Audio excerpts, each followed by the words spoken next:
and we will go ahead and get started. So good morning, everybody. Welcome to today's legislative recap with Together SC. My name is GP McLeer, and we'll get into some more intros in a second, but thank you all for joining today. We are kind of wrapped up with the legislative session. We'll talk about that in a little bit, but we always like to have a webinar before as session gets rolling around January, February to talk about the landscape, and then also towards the end of session around early June to give everybody our takeaways on what we think is impacting the legislature and their decision making this past year. First, though, a couple of little intro sections on behalf of our Advocacy Allies Peer Network Chair, China Phillips, who's on the call today, but has to focus her attention. Well, we hope you feel better, China. You're recovering from a little sickness, but so we hope you feel better. But we want to thank our Advocacy Allies Peer Network leadership team, who are advocacy leaders from across the state who work for nonprofits and philanthropic organizations. We've got a lot of great stuff in the works for Together SC over the next year. We had a great retreat the other week, and so thank you all for being here. On behalf of our leadership team. I also would be remiss if I didn't mention to check out all of the events that Together SC has for the summer for the next few months lined up. I think Desmond is going to put the link to that in the chat in the next few minutes. Feel free to please check that out and register for those events and then join your colleagues throughout the year. I am going to turn over to Melissa with Blackbaud to give a quick sponsor shout out and some sponsor remarks. Blackbaud is a gracious sponsor of the Advocacy Allies Peer Network. So Melissa, if you want to unmute and chime in, thank you so much for being here today. Yeah, will do. Thank you. Good morning, everybody. So my name is Melissa Furr. I'm the Social Responsibility Manager with Blackbaud, and that just basically means it's my honor and pleasure to engage all of our employees in giving and grant making and volunteering, and to help Blackbaud be a good community steward in all the places where we have a presence. So if you don't know, Blackbaud is a leading provider of software for powering social impact. We are in 5 countries, but we're headquartered in Charleston, South Carolina. So Charleston and South Carolina are very much, the backyard of our headquarters and very important to us. And we're very proud supporters of Together SC. Madeline will have to correct me on this if I'm wrong. I think it's been many, many years that we've been supporters. And we're also, we recognize the importance of the role that Together SC plays for the nonprofit community and for leaders like yourselves. We're also very pleased to be able to sponsor the Advocacy Allies Peer Network and their ability to connect all of you with elected officials and to help us all stay abreast of relevant legislation. So I'd just like to say thank you to the very impressive leadership cohort of this Advocacy Allies Peer Network, and including our very own Sally Ehrenfried, who's the Senior Principal of Government Relations at Blackbaud, and say it's an honor to be here with you all this morning. And we're very pleased to sponsor and continue supporting the great work of Together SC. So with that, I will hand it back over. Thank you. Thanks, Melissa. I appreciate it for all that you and Sally's great input on our leadership team. It's really great having her there. So I'll also now turn over to, I have a great co-host today and Josh Malkin. I'll let him introduce himself, but Josh's teammate, Michelle Mapp, is also on our leadership team for the Advocacy Allies Peer Network. And Josh, I'm going to turn it over to you to introduce yourself and say hey to everybody. Hey everyone, it's great to be with you all. My name is Josh Malkin, he, him pronouns. I'm the Senior Advocacy Strategist for the ACLU of South Carolina, former middle school and high school teacher. And yeah, it's a really nice way to kick off a weekend here. Great. And like I said, I'm GP McLeer. I'm one of the founders and managing partners for Pecan Public Relations. We specialize in helping nonprofits across the state with their advocacy policy work and advocacy monitoring. We have clients from various sectors in the nonprofit field scattered across the state, and we're very happy to work with all of them, including wonderful Together SC, who is our first and longest client. So thank you all for being here today. We kind of have a little bit of a rundown. We're going to talk a little about the landscape today in this moment. Where is the legislature? What are they doing? What are they up to?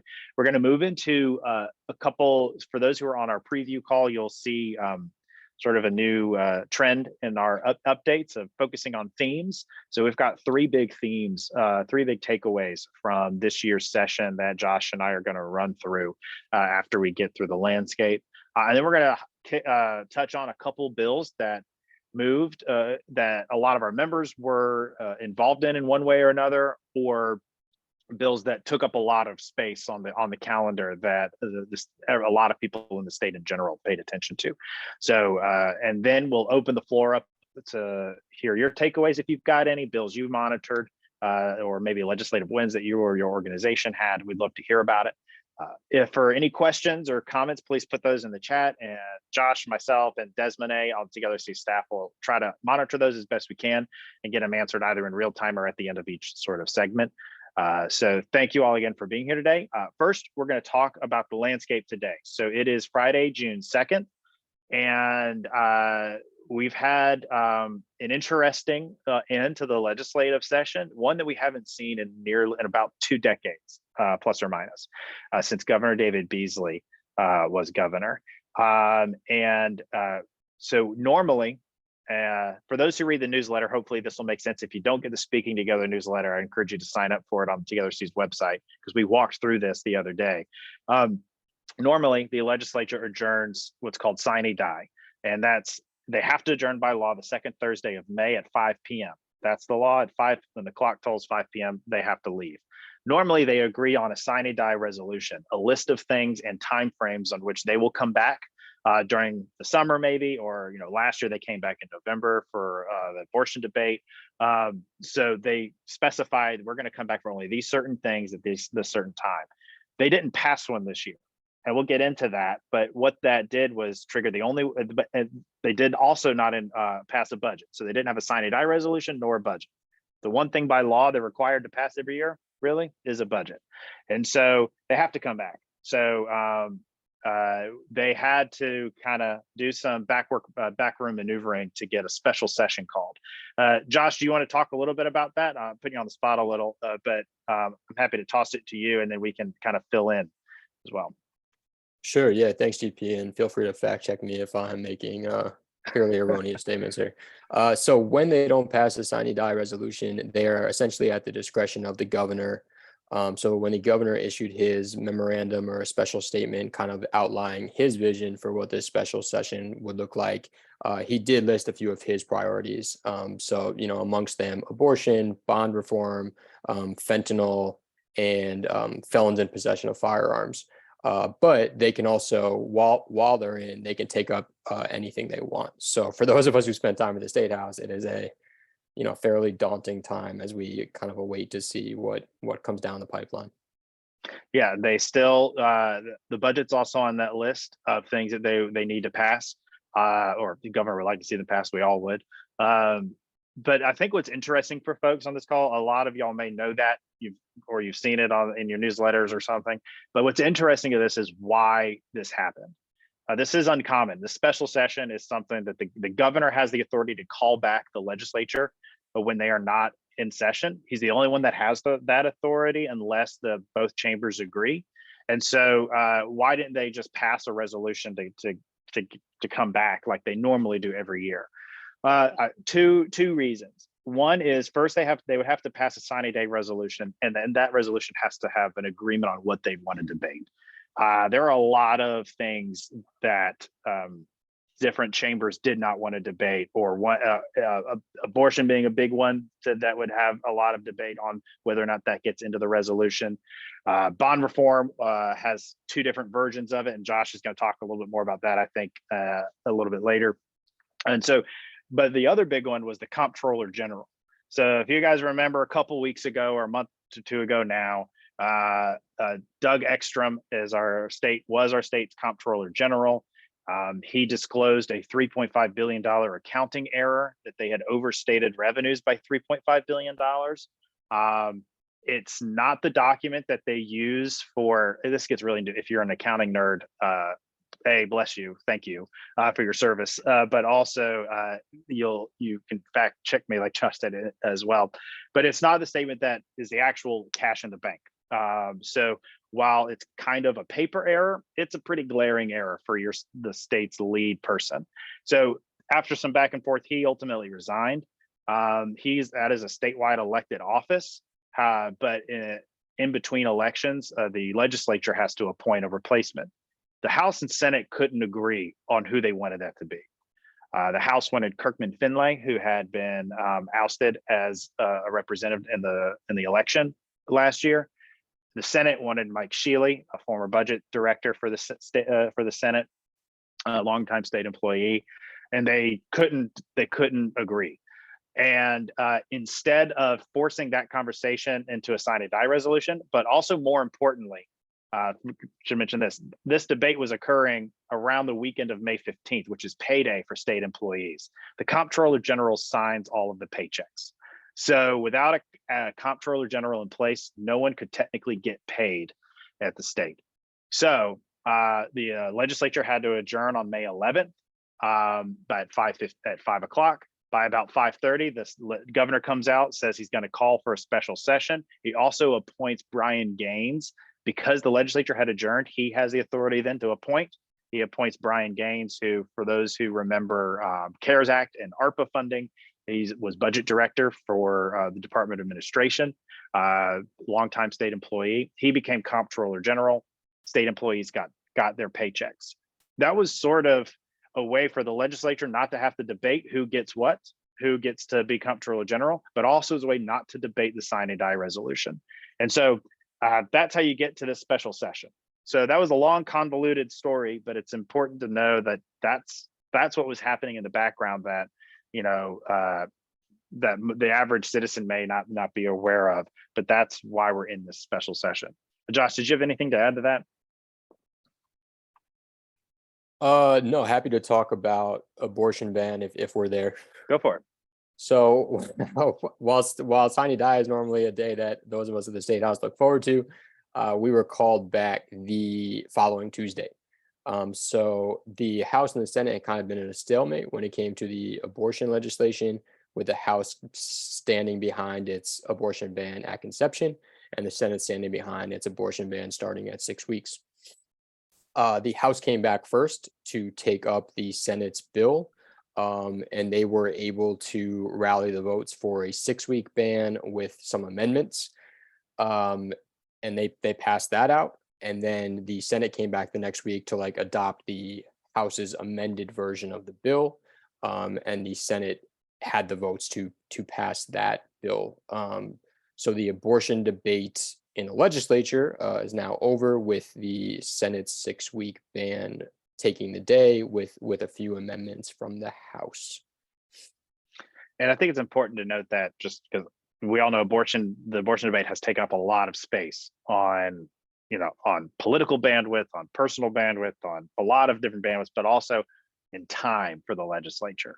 They have spent the better part of this session talking about abortion one way or another, as well as the last session. And so it's just important for everyone to know that has passed. And so that does impact, sort of, as we kind of reflect back and look forward, what kind of legislative calendar space is left. So now that has passed, though, too, when you get to things that haven't yet finished, bond reform, the budget, and other fentanyl and others, abortion is now, for those interested, those working in those other buckets, the budget and bond reform, you now have sort of one issue is dispensed with. It's in the courts now, but the other issue, all these other issues now are up to bat. The other thing to remember, though, too, is 2024 is, of course, coming soon, as we all know. In many ways, unfortunately, it's already coming soon because of all of the noise that comes with it. But that is starting. Every House member and every senator will be up next year. So as this year's session ends, next year you've got crazy time of every single member. 124 House members, 46 senators are going to be up, as well as Congress and the president. So it's going to be a very there's some maneuvering. There has been some maneuvering of getting some stuff done this session so that next year's session doesn't have to have it as well. So that's important to remember as well. So GP, we're going to go, Josh. If I could just quickly piggyback off GP's point about airspace and legislative time. session is approximately 20 weeks. Abortion combined with the school vouchers debate probably took up a solid like 6 weeks of that time and led to a record low number of bills making it through both chambers and being signed by the governor. It's a great point. That's a great point. Yeah, and that's 6 weeks with not every subcommittee meeting either to get bills churning. So there's a trickle down effect for everybody. So we have three themes that Josh and I talked about that emerged from this that we feel were important to bring up.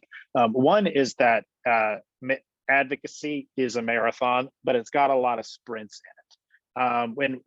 Let me explain that for a second. I'm kind of trying to pull up my notes here. So many of us are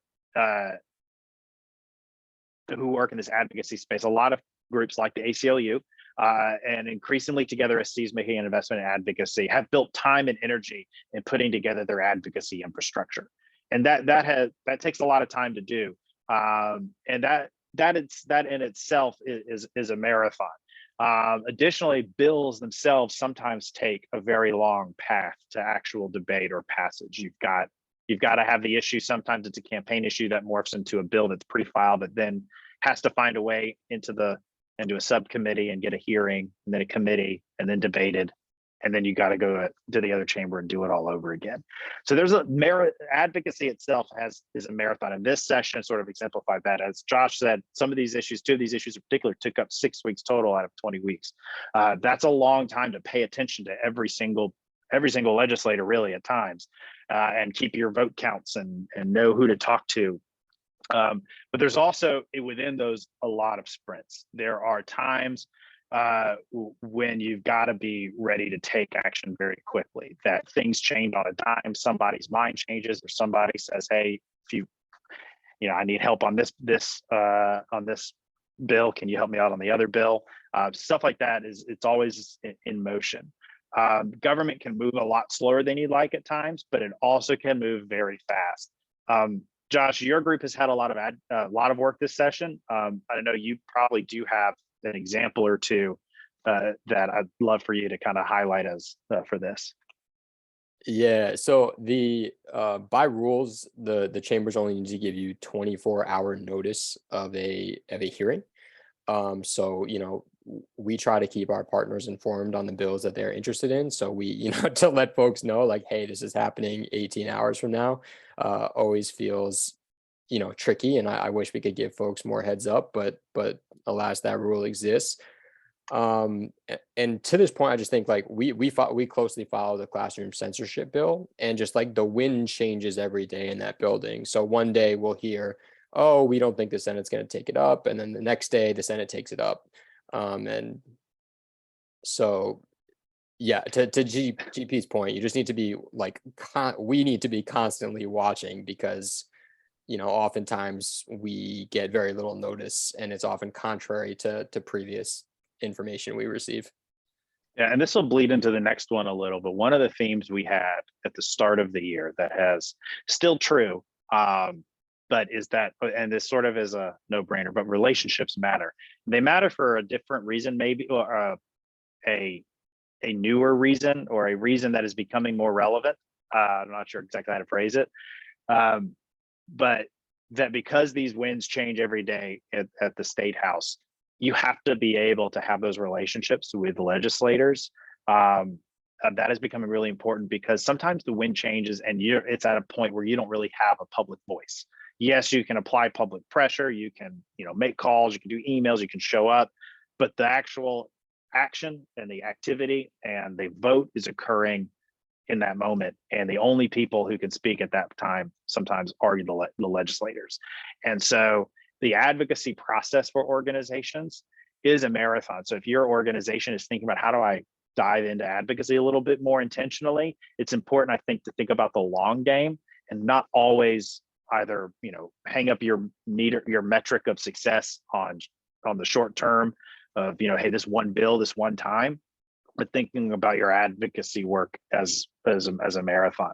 But in those moments, you build it so that you can sprint when you need to.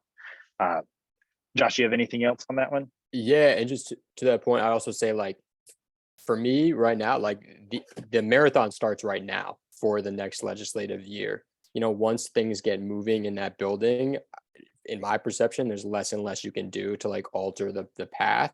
But if there are bills that you're concerned about, I think reaching out to your legislators now to develop that relationship and share your concerns to potentially, have the bill take your desired course of action once session starts is crucial, just because things are so chaotic once the session actually starts.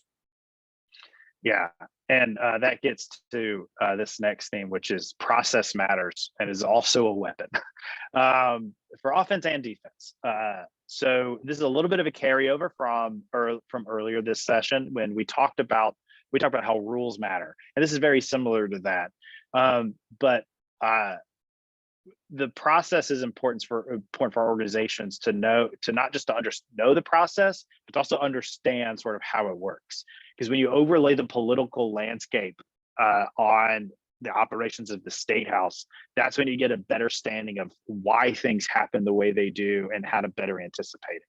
I think the case in point is this Comptroller General and sine die resolution as an out to not talk about it or to not bog down the last 2 days of session with a sine die resolution, weighed heavily by abortion and the Comptroller General. Allowing the governor to make that call was a political calculation from the leadership of the House and Senate, and which also points to the kind of trust that the executive and legislative branch have with their parties right now, that they knew that the governor would do this for them. And so, understanding that sine die is coming up and, hey, we don't have something yet, so what does that mean? That gives you, an answer of what to expect. But also, though, I feel like this, that the process is sort of becoming what's the word I use? It's having a metamorphosis into a weapon almost. A lot of debate now is happening on the floor, a lot more than usual in years past. The mechanisms, the levers of the debate on the floor and in committees is being utilized by some as a way to slow the process down or bring something up as an issue that it maybe isn't noticeably related to the core issue at hand. And that can be used both ways. Sometimes, there are a lot of groups on this call who have been able to help work with legislators to help slow the process down to allow for more debate and more information to be delivered. Other times it's used to shut something down really fast. And so either side of any issue that you're on, process is kind of having to become a tool that you have to lean on a lot more than just knowing somebody and work and the text of the bill. Josh, you have something on that? Yeah, kind of as a part B, I mean, there's this normal process that most bills go through where it's subcommittee with public testimony, full committee, chamber, right? But I think what we saw this year was that there's so many loopholes and ways to get around that normal process. So for example, a bill can be pulled out of committee, right? So if you poll the members of the committee and you ask them, are you okay with the committee not having a debate? You completely skip that phase of the process, and the bill then is up for debate in the full chamber.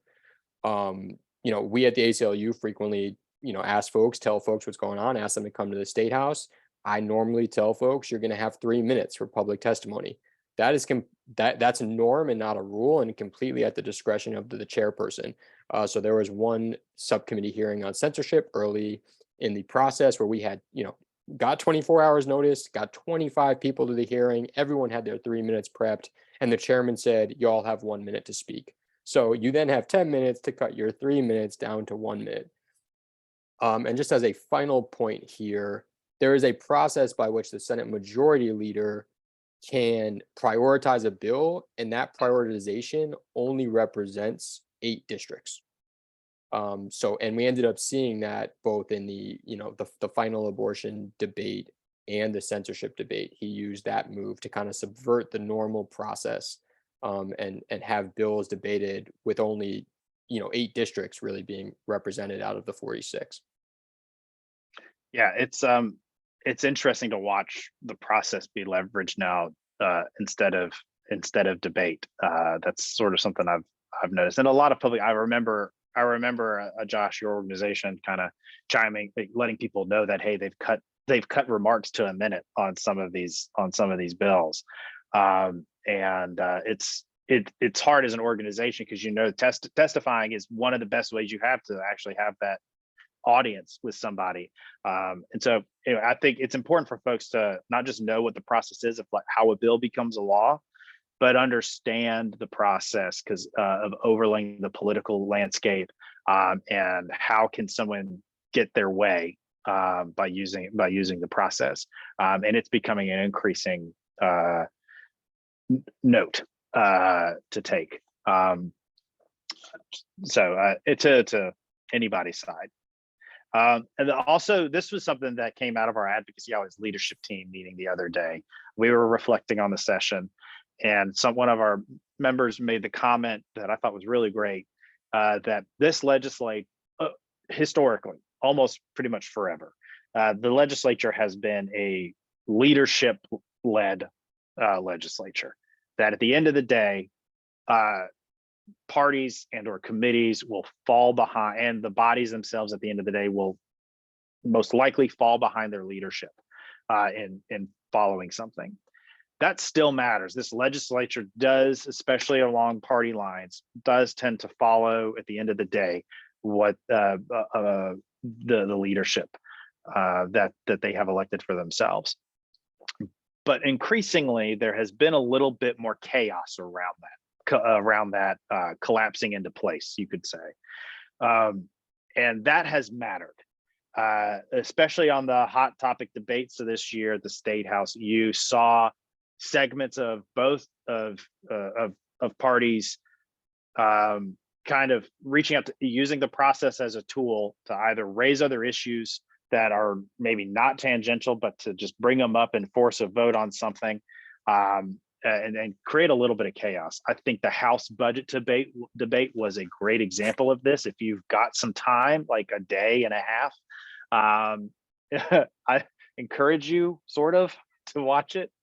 But it's a litany of amendments of proviso offerings, but amendments to the committee's budget, targeting certain initiatives of certain institutions, that caused people don't want to sit in their chair for 17 hours, but was causing that to start happening.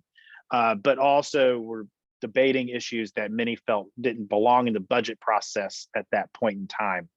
And so that matters, though, even though eventually leadership is able to corral that. It's interesting now to watch how much oxygen is given to chaos before that occurs. Josh, would you? I hope you agree with that. You agreed on it earlier, so. Yeah. I mean, certainly no better example than the one you referenced. They'd be essentially like 5 hours of budget debate about the same topic, with leadership saying and others saying, we appreciate this sentiment, but this really should be the subject of legislation and not used to derail the budget process. Yeah, and it's going to be used again when they come back. I saw an alert, I think yesterday, the House is coming back this coming week. I assume, I'm hoping, a lot of us are hopeful that the budget means there's movement there finally. But you expect to see that happen somewhat again as they go through the conference committee report and do final votes on the budget. It won't be a 5-hour, hopefully. I say that, but you never know. And I think that's sort of the point. That's why Josh and I find that a little bit funny. We kind of don't know. You used to be able to, by the time you got to this point in the budget, which I think is the best example of this, you used to be able to see, the contours of the deal and how this is going to go. And maybe there would be one thing people want to talk about a little bit longer, but ultimately we all knew where it was going. And sometimes it was the quickest meeting ever to pass a conference committee report on the budget. But, you kind of don't know anymore. And that's not to say bad or good, because there are people on either side of issues that, think things are good or bad, but it is a factor if you're in your advocacy work that you now have to deal sometimes with chaos and understand, why is this occurring? and where do I really need to apply pressure and how much do I need? Because some of those budget provisos could have affected organizations on this call potentially. Many of you may have been paying attention to some of those. So I think that it does impact your advocacy strategy to understand that this is occurring. So Josh, anything on that one, or are you good? I'm good. Okay. So we want to go through a little bit of some other bills that passed or had movement that either a lot of you were watching or involved in, but also things that sort of took up some space. We won't go into the nitty gritty of these. We encourage you to kind of look them up. We have resources for that on our website or the State House website as well. But hate crimes bill did finally make some movement this session. During the 2021 to 2022 cycle, this bill made it really close to the finish line, but failed, and then therefore had to start over again. Well, it started over this year and did move through the House. Actually, during the day of our legislative day during the summit, this bill had some good momentum behind it. It still is in process. Has some objections from some senators that are holding it up, particularly of those in the upstate. Some senators in the Greenville area are have objections on the bill, and that holds it up. Again, process matters. But it did have movement, and that was for a lot of folks. And this has been on Together SC's advocacy agenda now for this is the second cycle. This is important to watch, and so there was movement on it. And so for Together SC's sake, that was a good thing to watch. And so that adds a crime on top of a hate crime on top of an existing crime. There is a federal hate crimes bill. This would create a state hate crimes bill. And we're either, I can't remember how far, I forget the state, I think it was Missouri, but it was us and one other state that didn't have it. And the other state also had a bill pending too. So it's a race to see who's the last one to pass this in the nation. Josh, do you have anything on that one? I think you guys are involved in that one a little. We are not involved in this, but I think it Okay. raises again another interesting point about process. The way I read the tea leaves here is there would be votes to prioritize this bill and overcome the objections. And it really just comes down to whether the Senate Majority Leader is willing to put that to a vote. He's the only one who's willing to say, okay, some folks have objected to this bill. How does this body feel? Are there enough votes to kind of overcome the objection? And if he doesn't make the decision to ask that question of his colleagues, it can't move. Yeah. And so I think, again, though, you think about these are 2-year cycles and how much what they want to dispense with during this year, you kind of overlay the political landscape on it. And, you have to play by that perspective. So, we'll see where this one ends up. This one has been an interest for a lot of folks, including Together SC and many others. The rate cap bill on predatory lending caps interest rate at 36% for things like payday lending loans and title loans and things like that. This bill, a lot of folks have worked hard to, a lot of our members and Together SC worked hard to assemble this bill and move it forward. And I know there's the Fair Lending Alliance, if you want to reach out to them for more specific information about this. But this one is somewhat has had some starts and stops with subcommittee hearings. A lot of subcommittee hearings have been held on this. One of the good things about that is many of those have allowed for public testimony, which has been a really great opportunity for members, for folks to get their voices out on this bill. It got stalled at the last subcommittee meeting and there's not a lot of clarity on exactly why. But this bill does have some severe opposition to it from the industry. And so this is a bill of interest that a lot of nonprofit folks are involved in. And I know some folks are maybe on this call, if they want to share a resource on that in the links, or when we get towards the end, if you want to chime in about that, please feel free to update folks. But this is something a lot of our members have been watching this year. This also passed following behind last year's paid leave for state employees. This year, paid leave for teachers, 6 weeks of it, passed the State House and was signed into law by the governor. That's as a family member of teachers, including my wife, who had to go on maternity leave while teaching. I'm thankful for this. So personally, this did pass. A lot of folks have been working on this one as well in our industry, or advocating for it, both in terms of their own as a sector to offer a benefit, but also for the state to think about it more systemically. This has been an effort for a lot of organizations, and so I kind of wanted to give a shout out to this because some of our members worked on this one, and it was a good legislative win that had a lot of very strong, essentially almost unanimous across both chambers support, and so clap for all of our members who worked on that. Josh, did you have anything on this one? No. Okay. Chime in when you do. Okay. Feel free to. I think on this one, we've got this also passed. School vouchers, or better known as the school choice bill, also did pass earlier in the session, well, to some degree, this year, and was signed into law by the governor. This essentially provides vouchers to parents from state funds to assist in the payment of school tuition at private institutions across the state.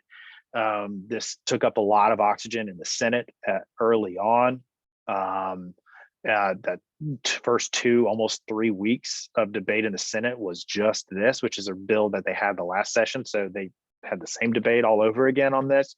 And then it moved on to the House, had a little bit of a later start on there, but eventually passed there as well and moved on to the governor's desk. This will be interesting to watch. This, I believe, has already, will probably have some legal challenges to it as it gets moving. Josh, do you want to talk a little bit about this? Sure. Yeah. And I will hold my personal opinions about this legislation with me. But I do think that this is a great example to highlight process. This bill was actually in subcommittee on the very first day of session. And normally in subcommittee, there's an opportunity for public testimony. But whoever the chairperson of that subcommittee said, we just dealt with this exact same legislation and we're not going to take public testimony on this bill.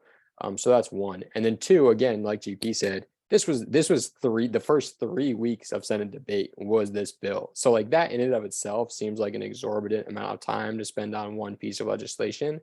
But they didn't stop there. They then introduced another scheme that would facilitate quote unquote school choice.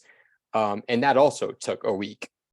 So almost a quarter of the legislative session was spent debating multiple school voucher bills. Yeah, and so why that's important for not only if you're interested in this topic, but it's also important for if you had a bill pre-filed in the Senate with a senator, it didn't really get a chance to be considered. And I think to Josh's point earlier about the low number of bills ratified and signed into law this year, a lot of time was spent on these larger issues or politically larger issues. And so this is a prime example of that. Workforce housing was also a recent one that a lot of Together SC members were a part of as well. Some of our clients were involved in it. This provided for it changed a little bit over the course of it, but at the end of the day, what it allows for, it was passed, allows for up to 15% of local accommodations tax, a tax better known as, to go towards workforce housing. Typically under state law, a tax and hospitality tax, because this started out as both hospitality and accommodations tax being allowed. Both of those could only go to tourism related initiatives. And that definition of tourism related initiatives was expanded to include housing, workforce housing. So for those in the affordable workforce housing space, this was a chance to create additional revenue sources for that at the local level, and will provide a good avenue for that across the state. There was hope that it would stay to include hospitality tax, which is a little bit more broader. It's a tax on things like food, for instance, but it was restricted down to a tax, accommodations tax, which are hotel and hotel related income. But that did pass. That is a great example of coalition building over the course of multiple sessions, and particularly those in the housing industry working to raise the issue of affordable housing and finding a way to create buy-in, as well as a bill that obviously had a good chance politically, and that was signed into law, and will be applicable soon. So that was another bill of interest for many folks in this sector. Josh, I'm gonna turn this over to you. Y'all are, I know, really involved in bond reform, and if you want to kind of chime in on this one. Sure. Yeah. So first, I think just to highlight it once again, as GP mentioned, the seemingly like good relationship between the governor and the General Assembly's leadership. This was one of the governor's early priorities. Citing a few examples of folks who were out on bond and committed another crime, and thus moved fairly quickly. The House version of the bill had a mandatory minimum of 5 years for folks who had committed another offense while out on bond. So my personal opinion seeps in here a little bit. Apologies.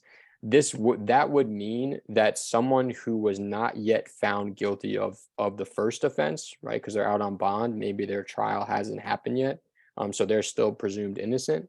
They, are charged with that second crime. So not only are they getting time for committing the second crime, but they're getting a 5-year mandatory sentence for violating their bond, although they could very well still be innocent of the first crime.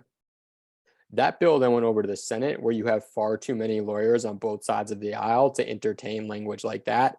So they immediately kind of stripped out that mandatory minimum language, in addition to making some pretty other significant changes. So to get a little in the weeds on process here, when the House and the Senate pass final versions of a bill that differ and they are unwilling to agree, right? They have an opportunity to agree. It then goes to what's called a conference committee. And the conference committee is made up of 3 senators, 2 from the majority party, 1 from the minority party, and 3 representatives, 2 from the majority party and 1 from the minority party. So that's where this bill currently is.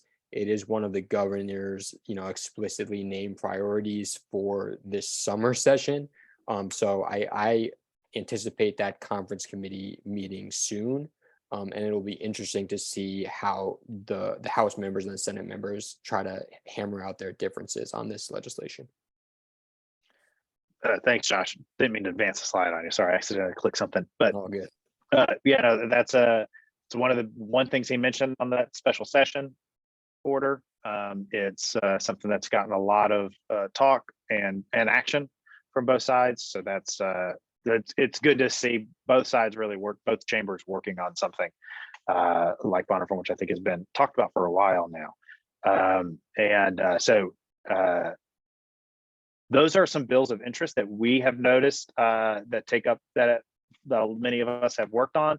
I did want to always try to plug this to download the legislature's app on your phone. You can view bills, you can track bills, you can get alerts on when committee meetings are scheduled, when they're starting. You can watch the videos of everything. It's a great app. It's not quite as powerful as the full State House website, but the State House website also is not that great on mobile. So this is a great healthy medium between the two. I would encourage you to download that if you haven't already. And encourage anyone who's interested to also do so. Josh, I want to turn over to you, and I'm going to stop sharing my screen, and we're going to kind of open the room up for some updates or your takeaways if you've got any, or your themes that maybe you've noticed. But I'm going to turn over to Josh first to spotlight a little bit that the ACLU has been working on this year. Great, appreciate you, GP. Yeah, so one of our, we at the ACLU do quite a bit of defensive work. And one of our top defensive priorities has been the classroom censorship bill. And to the point about, sucking up oxygen airtime, last year we had 18 hours of public testimony on the quote unquote CRT bills, and they did not pass last year. And then it was named as a priority for some coming into this year. So that has, moved through the House fairly quickly, and then passed through the Senate as well. And I just want to make the broader point here that I think GP and I have hinted at is like, I think it's really important for the public to understand how the State House works and to have opportunities to engage when they want to. Again, just this idea that, we had folks from Beaufort and Anderson and Charleston and folks really travel to come to a few of these hearings. And then to be told, you only have 1 minute to speak, which is essentially just you're making an introduction. And then other times, there wasn't time to hear everyone. And thanks to the subcommittee chairman in that instance, they did schedule another hearing to hear everyone, but that's not mandatory.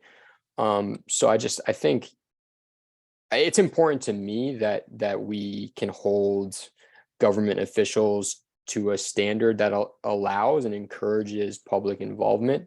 And I think we saw quite a few circumstances this year where that was not the case. I'm not sure. Yeah, happy to take questions. I'm not sure, I go pretty quickly into my personal beliefs here, and I don't want to do too much of that. No, that's good. No, that's good. Do you want to mention, Josh, the redistricting case that you guys have been monitoring that is now headed to federal level, to Supreme Court? Sure. Yeah. So we, along with the Legal Defense Fund and the NAACP, filed a challenge to the recently redrawn federal congressional maps. And the Fourth Circuit held that the first district, the congressional first district, which is Congresswoman Mace's district, was unconstitutional, was racially gerrymandered, and that is being appealed up to the Supreme Court. So I'm not quite sure of the timeline, but we at the ACLU are excited about what that could mean for fair voting and equal representation. Yeah, and it's also, I only, like we mentioned at the top of the podcast, Josh and I were nerding out about podcasts before everyone joined, but that was a topic on a recent podcast I listened to. They kind of dove in a little bit, and just the landscape of the Supreme Court. Of there are other cases like, quote unquote, like this in the same bucket, you could maybe say, and so a lot of it also depends on the action around those, and do things get lumped together? Do they? Anyway, it's fascinating. That's a whole other webinar another day of that I'm not an expert on, but yeah, that's great. Thanks, Josh, so much. I want to open the room up. We've got a couple minutes left for folks if they've got either responses or their own legislative themes or wins that they'd like to kind of highlight for the group. I'll go ahead and open that up if there are any. I do have one person I was going to call out if she's available, Amber Stewart Skased, if you wanted to talk about the workforce housing piece a little bit more, if I was incorrect on anything, but also you guys have been doing a lot of work this year too. I didn't know if you wanted to talk a little bit about it. She may not be able to speak yet. I put her on the spot because Bernie was able to be on our call earlier this year, and they did a great job. And her and I teamed up at the summit. I want to say thanks to everybody for being on today.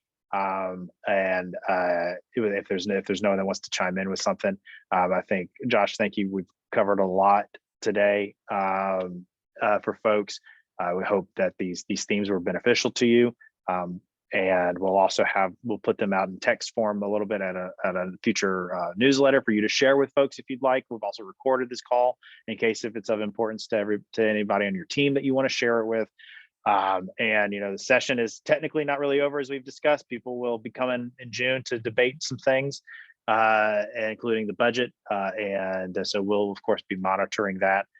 We also can look forward to this fall, the Advocacy Allies putting together an issues forum for folks to kind of highlight some of these bigger topics and the organizations working in them happening across the state and people who are doing things at the State House. So I want to be on the lookout for that to happen later this fall. And with that, Josh, I thank you again, and we'll go ahead and kind of close out this meeting and let everyone get a start to the rest of their Friday. Thanks, everybody.